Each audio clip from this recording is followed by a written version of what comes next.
কেউ না করুক আমি করব কাজ, কেউ না করুক আমি করব কাজ। আল কোরআনের আহ্বানে দিন কায়েমের প্রয়োজনে নতুন করে আবার আমি শপথ নিলাম আজ।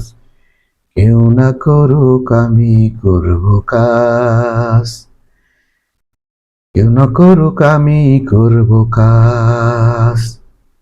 আমি হতাশ হব না, ভেঙে পড়ব না, ভয় করব না, মিছে কাঁদব না। আশার প্রদীপে জ্বালিয়ে যাব নিত্য সবার মাঝ। আশার প্রদীপে জ্বালিয়ে যাব নিত্য সবার মাঝ। কেউ না করুক আমি করব কাজ, কেউ না করুক আমি করব কাজ, কেউ না করুক আমি করব কাজ।